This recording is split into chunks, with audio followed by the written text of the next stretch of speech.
let's cover a couple of the names that we talked about last week because I Sure. think that the continued sell-off uh, really accelerated those positions, right? Let's start with Yeah. the VIX because that was kind of like a big Oh, one. yeah. That was a big mover, and you had a really solid call on that. And even today, it looks like the follow through is extending. Well, I kept my positions in force and they're expiring today. So my positions are expiring totally in the money, right?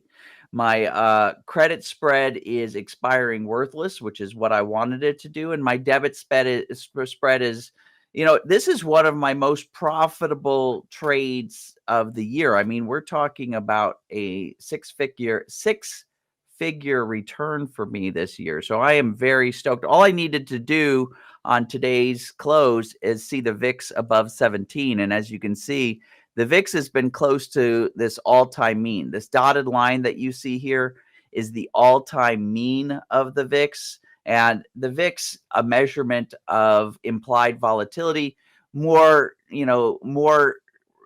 accurately, the VIX measures how much fear or confidence is in the market. So when the VIX is down, we know that investors are on the confidence side. When the VIX starts to move up, we know that investors are on the fear side. And what's interesting, if we look at the all time of the VIX, it's a really cool study of just human psychology, right?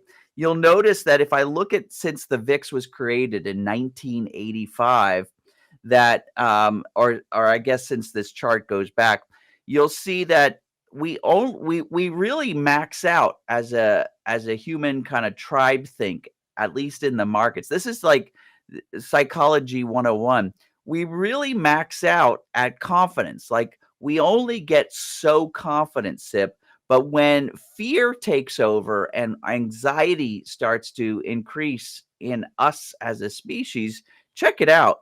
Our fear goes unfettered, whether it's the 1987 kind of, tax structure thing or the S&L crisis or the dot-com bust or the 2008 crisis or the pandemic. Our fear shoots up exponentially greater than our confidence ever gets. So that's just a really neat kind of study.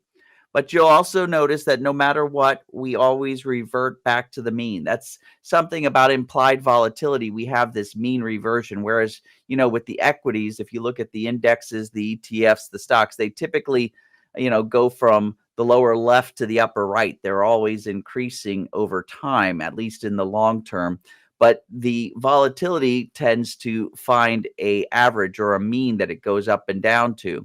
So if I come back to our 6-month, you'll see that we are reverting back from this moment of high confidence. We're now starting to introduce a little bit of uncertainty, a little bit of confusion, a little bit of fear back into the market. We're back up at this mean.